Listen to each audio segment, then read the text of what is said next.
تو میں نے دیکھا کہ کھجور کی رسی میں ایک کالے رنگ کے شخص کو لوگوں نے پرویا ہوا ہے اور مکے کی گلیوں میں گھسیٹ رہے۔ تو میں نے پوچھا کہ یہ شخص کون ہے؟ تو لوگوں نے کہا اس کا نام بلال ہے۔ تو میں نے کہا کس جرم کی سزا اسے دے رہے ہو؟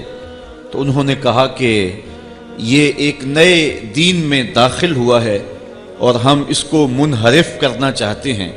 کہتے ہیں میں نے دیکھا کہ وہ جوں جوں گھسیٹتے اس کی زبان پر احد احد کی صدا تیز ہوتی چلی جا رہی تھی۔ زخم پہ زخم کھا کے جی، خون جگر کے گھونٹ پی، آہ نہ کر لبوں کو سی، یہ عشق ہے دل لگی نہیں۔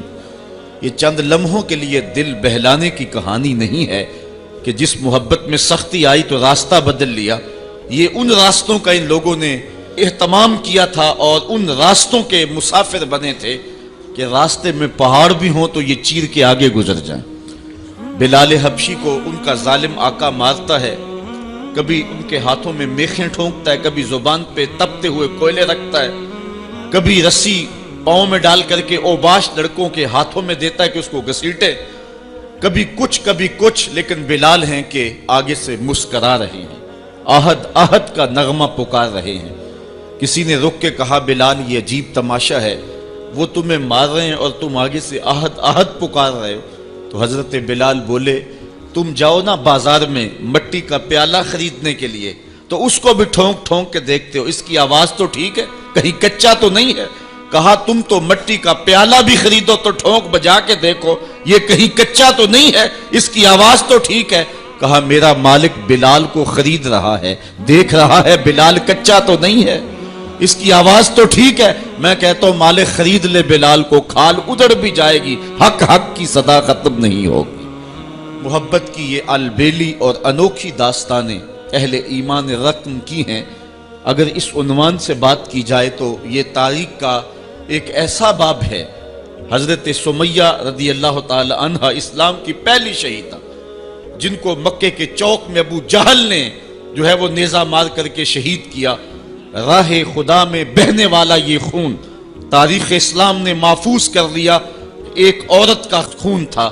اور پھر حضرت عمار ابن یاسر کے والد حضرت یاسر کو بھی شہید کیا گیا، دونوں ماں باپ شہید ہو گئے اور بیٹا پھر بھی ڈٹا ہوا ہے۔ کافروں نے حضرت عمار ابن یاسر کو پکڑ کے تپتی ہوئی آگ میں ڈال دیا اور انہوں نے رخ کیا حضور کے کاشانہ انور کی طرف اور آنکھوں میں آنسو امڑ آئے۔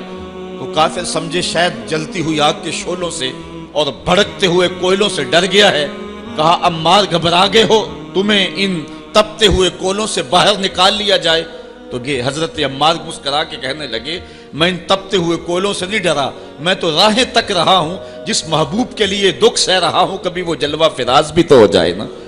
اچھا ادھر غلام تڑپا، ادھر آقا تشریف لے آئے۔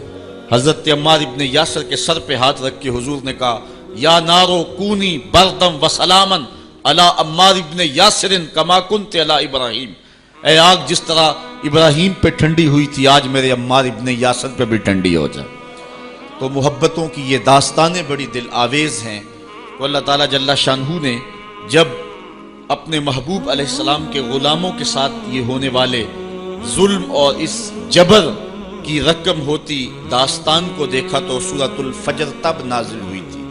ایک طرف اہل ایمان کو تسلی دی کہ اگر تمہیں دکھوں میں مبتلا کیا گیا ہے تو کوئی نہیں، تم سے قبل بھی جو لوگ اس راستے کے مسافر ہوئے ہیں ان کو بھی انہی راہوں سے گزرنا پڑا ہے اور وہ بھی عظیمت کی یہ داستانیں رقم کرتے ہوئے آئے ہیں۔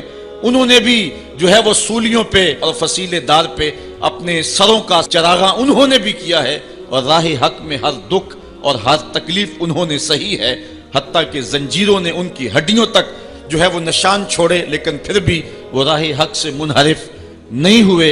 ایک تو ان کو تسلی تھی اور دوسری طرف قریش کو یہ بتلانا مقصود تھا کہ تم سے قبل بھی بڑے سرکش، بڑے نمرود، حامان، شداد اور بڑے ظالم اور جابر ہوئے ہیں، لیکن آج تم دیکھو کہ ان کا نشان بھی باقی نہیں رہا۔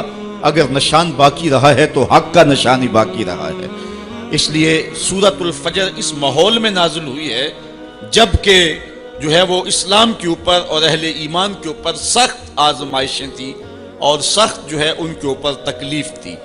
فجر کی قسم کھانے کا ایک مقصد تو یہ تھا کہ ان کفار کو یہ کہنا تھا کہ جس طرح فجر طلوع ہوتی ہے اور رات ختم ہو جاتی ہے، یہ زندگی بھی جو ہے جو تم گزار رہے ہو ختم ہوگی، اور آخرت کی زندگی میں تم نے قدم رکھنا ہے، اور صبح قیامت طلوع ہونے والی ہے۔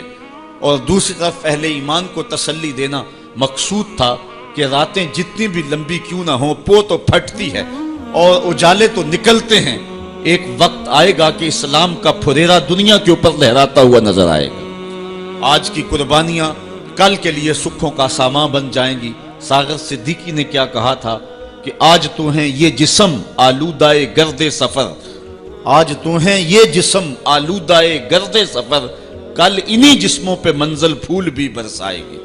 آج مکے میں ستم ہیں، کل مکے والے ہاتھ باندھ کے کھڑے ہوں گے، تو وہ لمحے بھی آنے والے ہیں۔ تو فرمایا قسم ہے صبح کی والفجر، قسم ہے صبح کی، ولیال عشر، اور 10 راتوں کی۔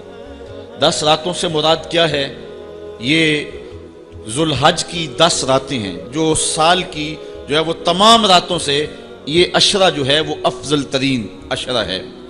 دوسرا قول ہے کہ یہ رمضان کے آخری عشرے کی راتیں ہیں۔ تیسرا قول یہ ہے کہ یہ محرم کی پہلی 10 راتیں۔ یہ 3 اقوال مفسرین نے بیان کیے ہیں۔ والشفع والوتر، اور قسم ہے جفت کی اور قسم ہے طاق کی۔ مفسرین نے اس پر تقریباً 36 اقوال پیش کیے ہیں، لیکن سب سے بہترین قول یہ ہے کہ جفت سے مراد مخلوق ہے اور طاق سے مراد رب تعالیٰ کی ذات ہے۔ خالق کی قسم اور مخلوق کی قسم۔ واللیل اذا یسر، اور رات کی قسم جب وہ پیٹ پھیر کے چل دے۔ یہ قسمیں 5 فرمائیں، اور اس کے بعد فرمایا حل فی ذالک قسم الذی ہجر، کیوں اس میں عقل مند کے لیے قسم ہوئی؟ یعنی یہ 5 چیزیں عقل مند کے لیے بطور قسم کافی ہیں، اور جو عاقل نہیں ہے اس کے لیے سارے زمانے کی بھی قسم اٹھا لی جائے تو اس کے لیے وہ بھی ناکافی ہے۔ تو قسم جو ہے وہ عقل مند کے لیے، پھول کی پتی سے کٹ سکتا ہے ہیرے کا جگر، مرد ناداں پہ کلام نرم و نازک بے اثر۔ ہمارے استاد کہا کرتے تھے کہ اس کو عام لوگ پڑھتے ہیں کہ پھول کی پتی سے کٹ سکتا ہے ہیرے کا جگر، تو کہتے ہیں نہیں کاٹا جا سکتا ہیرے کا جگر پھول کی پتی سے۔ یہ استفہام انکاری ہے۔ پھول کی پتی سے کٹ سکتا ہے ہیرے کا جگر، یعنی یہ ممکن ہے کہ ہیرے کے کلیجے کو پھول کی نرم نازک پتی سے کاٹ لیا جائے؟ تو جس طرح پھول کی پتی سے ہیرے کا کلیجہ نہیں کاٹا جا سکتا، اس طرح کلام نرم و نازک جو ہے وہ کسی ناداں شخص پہ اثر نہیں کر سکتا۔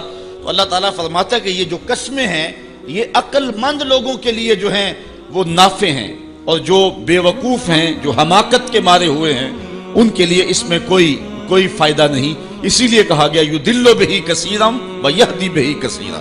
قرآن سے بہت سارے لوگ ہدایت پا جاتے ہیں اور بہت سارے لوگ قرآن سے گمراہ بھی ہو جاتے ہیں۔ اصل قصور ان کی اپنی عقول کا ہے اور اپنی بنجر زمین کا ہے۔ 12 کے در تبش خلاف نیست، در باغ لالا رویت و در بوم خار و خس۔ یہ بارش برس رہی ہے، سعدی کہتے ہیں کہ تباہ میں مخالفت نہیں رکھتی، لیکن یہی بارش جب گندگی کے ڈھیر پہ ہوتی ہے تو بدبو پھیلتی ہے، تعفن پھیلتا ہے، اور یہی بارش جب باغ میں ہوتی ہے تو باغ کے اندر پھول کھلتے ہیں، گلے لالا مہکتا ہے، یاسین اور نسترن کی بہار آ جاتی ہے۔ تو بارش وہی ہے، کہیں گندگی اور بدبو پھیل رہی ہے اور کہیں پھول چٹخ رہے ہیں اور کلیاں مہک رہی ہیں۔ قرآن تو اجالا دیتا ہے اور قرآن کی قسمیں من میں یقین اگاتی ہیں، لیکن کچھ لوگ گمراہ ہو جاتے ہیں اور اسی قرآن کو پڑھ کے کچھ لوگ ہدایت کے اجالے پا جاتے ہیں۔ تو کہا کہ یہ جو 5 قسمیں ہیں یہ عاقل لوگوں کے لیے اس میں ہی ہدایت ہے اور اس میں ہی ان کے لیے بہت کچھ ہے۔ جس طرح فجر کے بعد حشرات الارض بلوں سے باہر نکلتے ہیں اور سوئے ہوئے انسان پھر دوبارہ جاگ پڑتے ہیں، زندگی میں ایک دم پھر ایک لرزش پیدا ہوتی ہے اور حیات نو کے آثار پیدا ہوتے ہیں، اس طرح مرنے کے بعد پھر لوگ دوبارہ اٹھائے جائیں گے۔ کافر کہتے تھے کہ ہم یہ بات نہیں تسلیم کرتے کہ بندہ مرنے کے بعد اٹھایا جائے گا۔ سورہ یاسین اٹھائیے، وہ کہتے ہیں کہ جب ہماری ہڈیاں ہو جائیں گی اور ہڈیاں زمین کے اندر گل سڑ کے مل جائیں گی تو پھر ان مردہ ہڈیوں کو کون اٹھائے گا؟ یہ نظر بن حارث نامی ایک شخص تھا جو قبرستان سے کوئی بوسیدہ ہڈی اٹھا لایا اور حضور کے سامنے اس ہڈی کو توڑتا ہے اور اس کے ذرے زمین پہ گرتے ہیں، کہتا ہے کہ ان ہڈیوں کو اٹھایا جائے گا جبکہ یہ بالکل جو ہے وہ ریزہ ریزہ ہو گئی۔ اللہ تعالیٰ قرآن مجید میں فرمایا کہ یہ کہتے ہیں کہ ان ہڈیوں کو کون دوبارہ زندہ کرے گا؟ تو اللہ تعالیٰ نے قرآن مجید کے اندر جو جواب دیا وہ بڑا خوبصورت ہے۔ یہ کہتے ہیں ان مردہ ہڈیوں کو کون دوبارہ زندگی دے گا؟ تو اللہ تعالیٰ نے جواب دیا کہ جب یہ ہڈیاں بھی نہیں تھی، جس رب نے اس وقت ہڈیوں کو بھی پیدا کر لیا تو ان کو جوڑنا اس کے لیے کون سا مشکل ہے؟ اللہ اکبر، وہی رب جس نے ان ہڈیوں کو تخلیق کیا، نئے سرے سے ان کو پیدا کیا، تو اب ان کو جوڑ کر کے انسان کی شکل میں کھڑا کرنا اس کے لیے کوئی مشکل نہیں۔ روزانہ ہم موت کی آغوش میں چلے جاتے ہیں نیند کی صورت میں، لیکن پھر اٹھ کے زندگی کے اندر وہی توانائی، وہی حرارت اور وہی تیزی اور وہی جو ہے وہ نشاط پن، یہ حشر پہ دلیل ہے۔ تو کہا یہ قسمیں ہیں عاقل کے لیے۔